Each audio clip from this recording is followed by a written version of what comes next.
All right. Well, thank you guys for coming. I see some familiar faces, and it's great to be here. So how many have ever been an employer of hourly employees or an hourly employee yourselves? Pretty much everyone in the room, right? So we solve a problem that you've all faced on one side. Boomr manages employee time, so you don't have to. I know a lot of small businesses who continuously run into struggles with people reporting inaccurate timesheets, or people forgetting to log their time, forgetting to track their time, and that ends up costing thousands and thousands of dollars. You compound that over 1,000 businesses, it can cost millions of dollars every year. So Boomr exists to automate the traditionally clunky process with technology that just makes it easy for employees, easy for employers. Boomr has already made it into the hands of some big companies like Roto-Rooter, Vimeo, Farmers Insurance. And we have found that we're solving a real problem that many companies turn to us for. Boomr solves three key problems. One is the problem of labor costs, and that's the one that I previously mentioned. People can tend to be inaccurate when reporting things using paper. Boomr provides technology that takes away the margin of error substantially. Accountability. So trust and accountability are huge, especially in the small business space. If you've got a service company with plumbers out in the field, and they are telling you they're showing up for work at 9 a.m., when really they're at the coffee shop and they get to work at 9:45, and you don't have a way to know that, you have a problem on your hands. So we promote accountability via our product, and I'll show you that in a minute. And lastly, a fragmented process. These days, when so many things are managed in the cloud, if you don't have technology for such a core component of your business as HR and time tracking, then you run the risk of becoming disorganized, especially if you have multiple locations for your work. Who does Boomr work for? As I mentioned, service companies. We have a lot of customers that are out, that have employees out in the field, janitorial, home health, companies like that. We also serve a mid-market tier, typically companies with 50 or more people that want to not only know when and where their employees are working, but they want to have like one-touch solutions to process payroll and manage those types of things. This is a quote from one of our existing customers. We saved them $75,000 in labor costs last year by reducing employee padding and time. I want to extract as much information as what is the product? So Boomr is a mobile app that sits on an employee's phone. When they go to work, they can simply tap check in. When they leave work, they can tap check out, and they can tap their work breaks. In addition to that, they can do things like take notes in real time that feed to an employer dashboard, and they can have a conversation. They can take photos of their shift, and they can track time on individual projects while they're at work. So that's the core of the product. We also have a web-based administrative dashboard that managers can use to view all this data that's collected and approve shifts and process payroll report attach. So that's the second piece of our product is payroll HR integration. Boomr integrates with things like QuickBooks Online, Gusto, progressive modern technology platforms that make HR easy. Lastly, audit and reporting.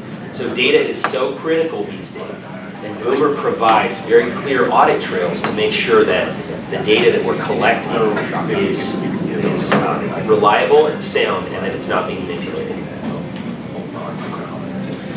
Boomr is a mobile-first product. So we have an app for iOS and an app for Android. We also have a web product. We have a progressive technology stack.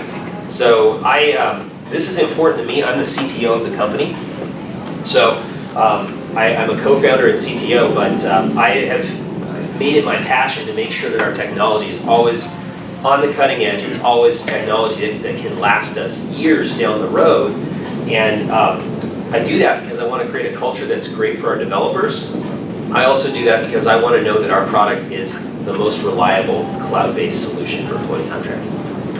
And lastly, we have automation in real time baked into our product. So every month that we go, we add more automation, and eventually we'll get to the point where people can walk into work and they're automatically checked in based on their phone connecting with a hotspot at their office.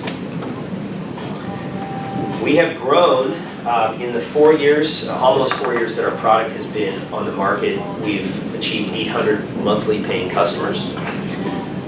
We run currently an active free trial pool, so we have a 30-day free trial, and that's 1,700. How am I doing on time, by the way? Look at that. Look at the watch. Yeah, it says You 0. have a minute. Oh, All right.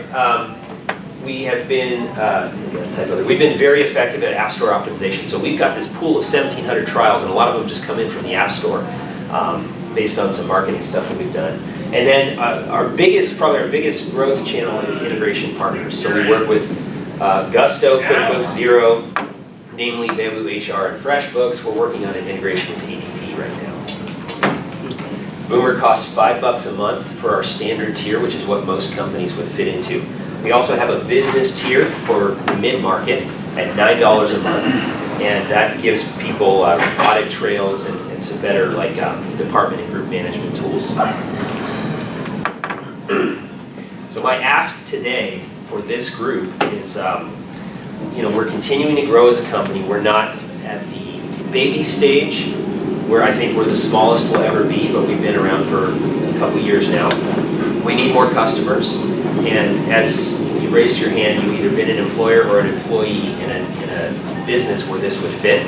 So I would like to reach out to you, and if you know people who would benefit from Boomr, which you probably do, then we're looking to grow. My other ask also as the CTO is that we're looking to hire developers. Boomr's kind of grown to this point where we've been bootstrapped now since our inception, and I am the primary developer. We're looking to build a dev team and really grow and scale our company. And I think at this point, every developer we hire is going to make a massive difference in how far we can go as a company. So that being said, I want to thank you for listening, and open it up for feedback. So you've already answered my question of how can this group help you. So we'll go ahead and open it up for general questions, and we have about 20 minutes for that. Yes, sir. With the monthly rate, how does that break down? Is that what a business is only going to pay $5 a month for your services? I apologize. No, that's $5 per employee. okay, good. So we charge a base of $20 a month and then $5 per employee. Okay.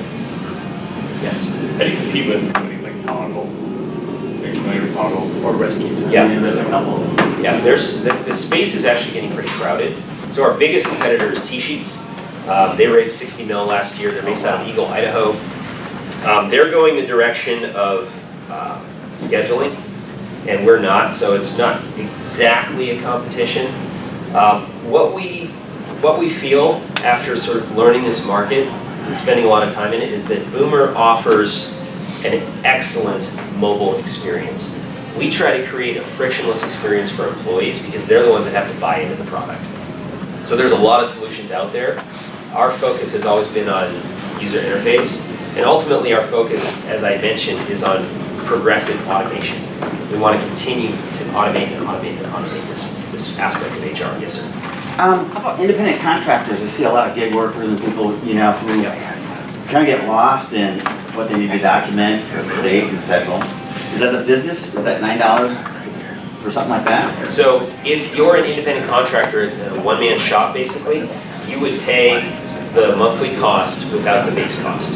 So either $5 or $9 depending on the tier, and that would be your monthly spend.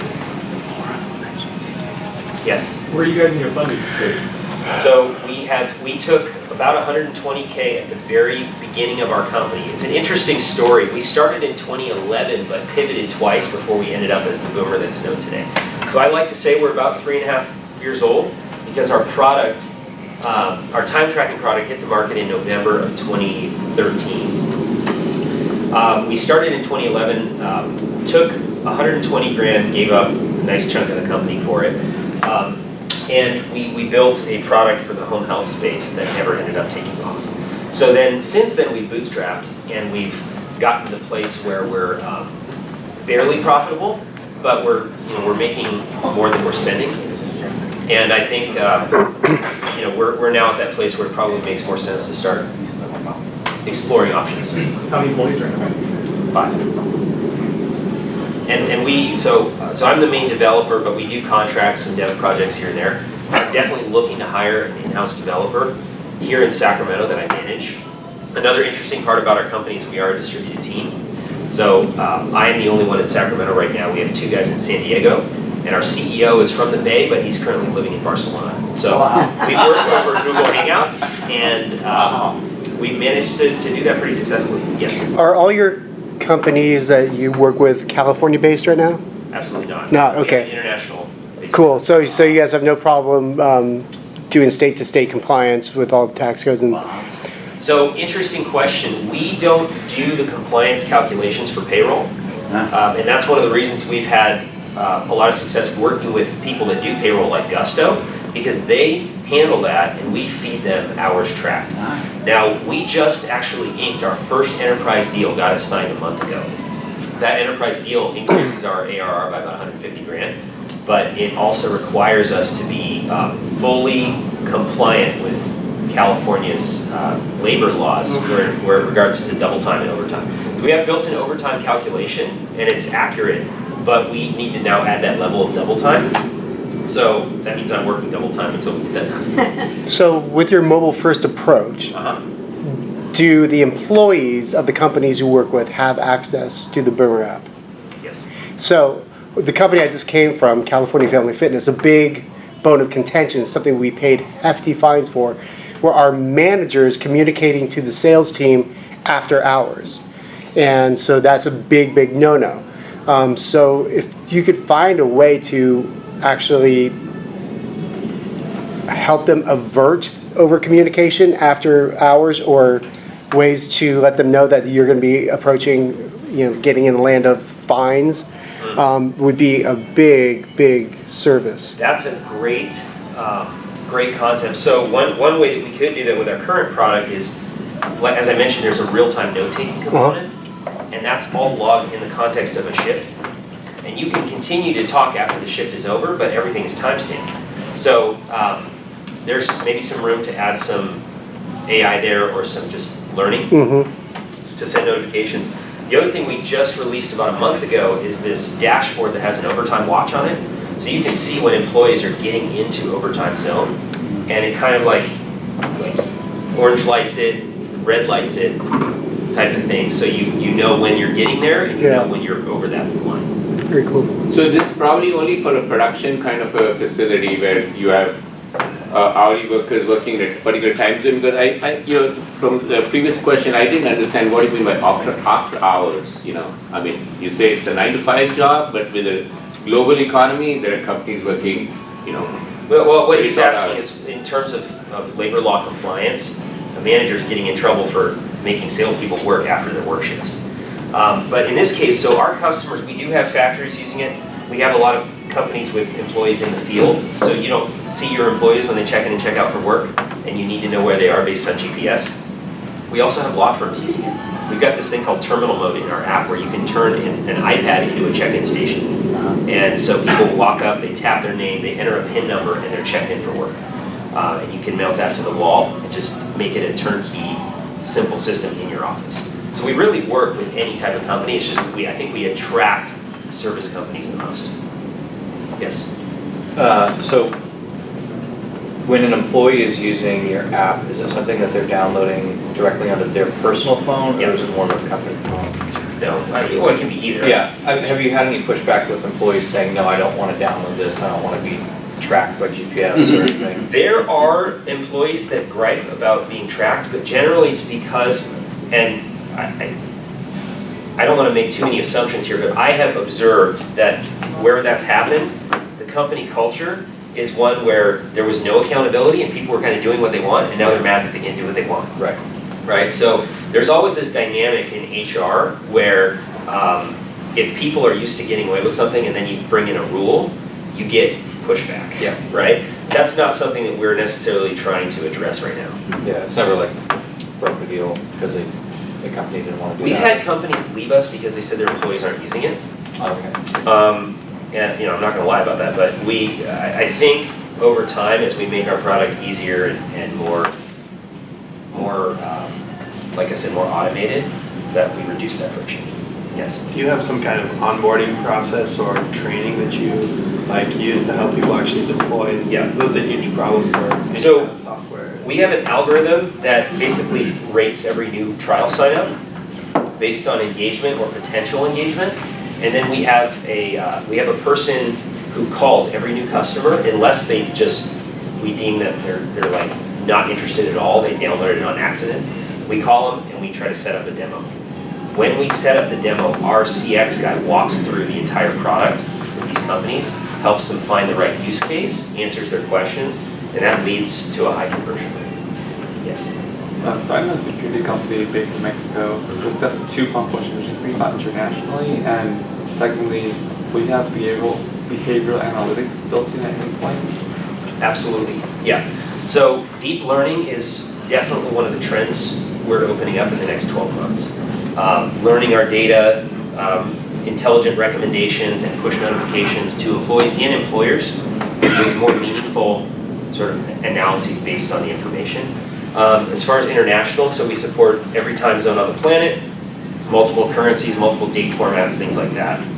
Yeah. And when will that component kind of be built in? I don't have a definite time commitment on that. I think it's very reasonable to expect in the next year.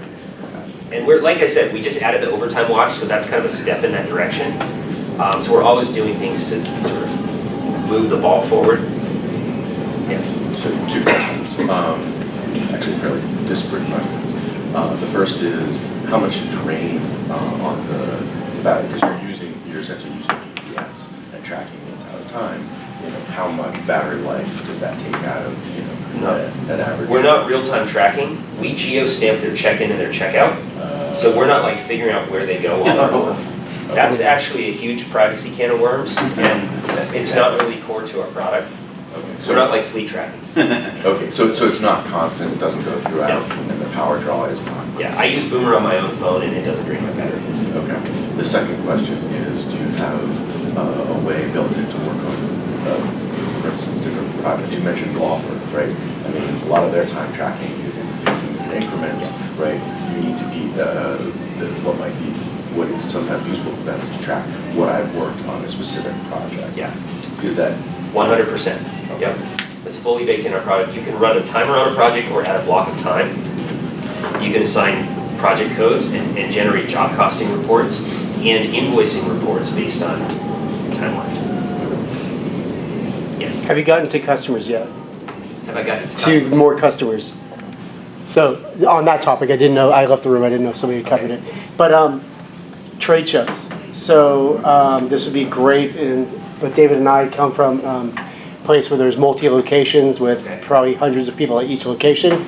That seems like a big kill if you can get a couple of those, right? Yes. Chains. So I would suggest going to trade shows like IRSA, which is the International Health Racket Sports Association. Okay. It's usually in a fun location like San Diego, LA, or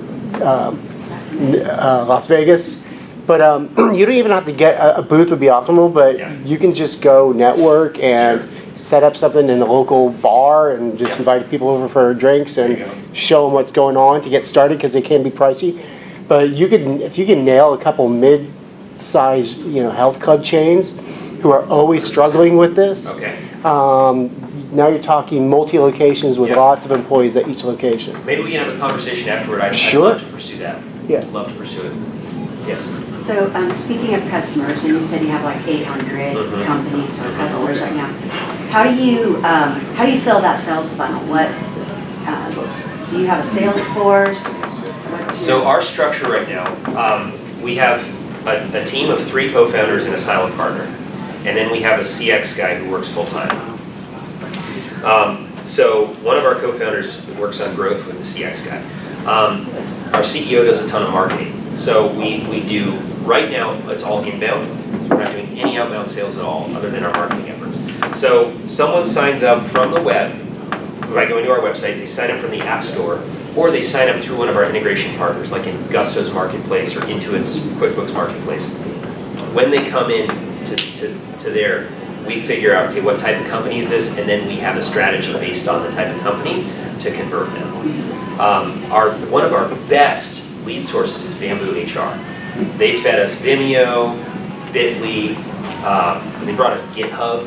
So we've gotten some bigger customers, not just tech companies, but bigger, the YMCA, bigger customers that we're able to work. And those customers, you have a sales cycle with them. So it's not like they sign up for a 30-day trial and they convert. Like, you've got to walk them through this process. Sometimes give them 90 days to figure it out for their workforce. You give them a deep discount, but you're also giving them a 2-year contract. So you're locking in that business and reducing churn.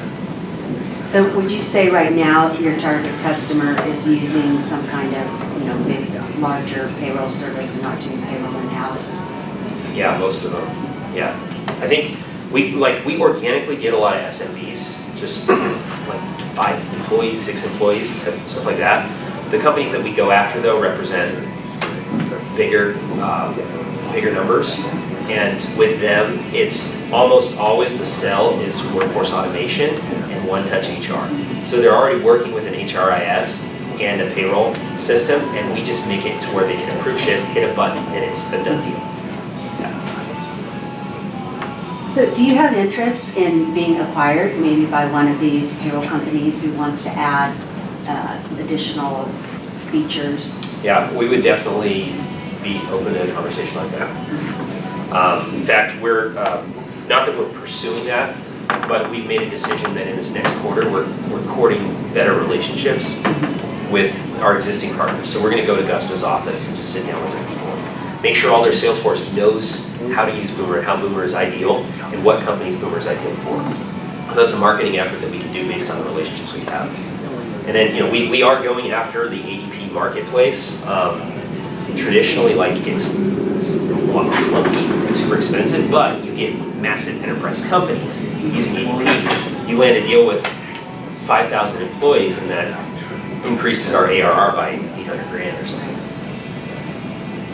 Yes. So there's a local company called TriNet. Are you familiar with them? They offer, they do co-employment, They're might be interesting to talk. Actually, I don't know if they're local company, I just know they're here locally.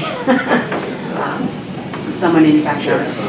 Well, and one other ask I would have of this group is if you have local connections in the HR space, or even something like California Family Fitness, where Boomr could craft more of an enterprise type of offering for this company, I would 100% pursue that. I have a background in tech entrepreneurship, and I'm very comfortable with selling custom deals on top of this sort of self-serve DIY product that we attract organically.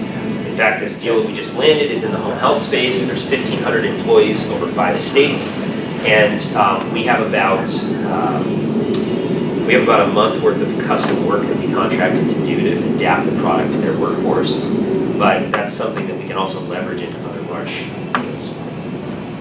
Have you had situations where your users decided to leave because probably they had their employees being tracked for about 8 hours of work, but when they start doing the check-in, check-out, check-in, check-out, check-in, check-out, they realized that it was more than 8 hours, and so did that lead to any kind of situation? I'm not aware of anybody leaving us because they found out they were having to pay overtime. I think that actually helps employers because they say, oh my God, people are not working within the constraints that I need to have them work in.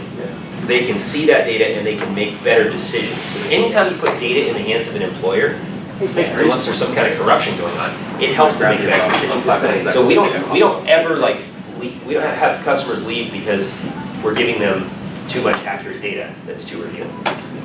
Yeah. We've had people leave because their employees didn't want to use it, right? And it caused some friction there. But again, as I mentioned earlier, that may be a result of some company culture issues that have to be addressed. Hey, Noah, how do you address your potential customers with that customization of software? You mentioned your enterprise client that you just got, there's a month long. If you're getting a 2-year contract with them, how do you squeeze in the development work?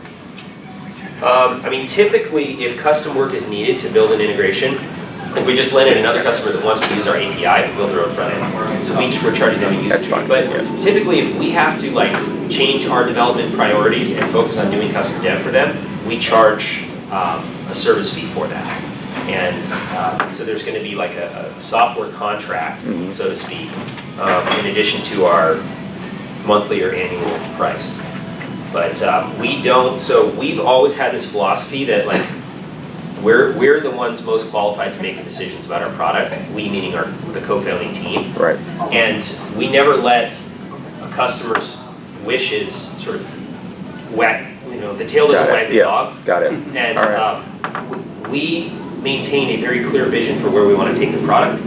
And it's not like use the product or else, but it's more like if you want this custom deal, we'll make it work, but there's going to be a cost associated. Yeah, okay. Good. Any more questions? All right, well, thank you very much.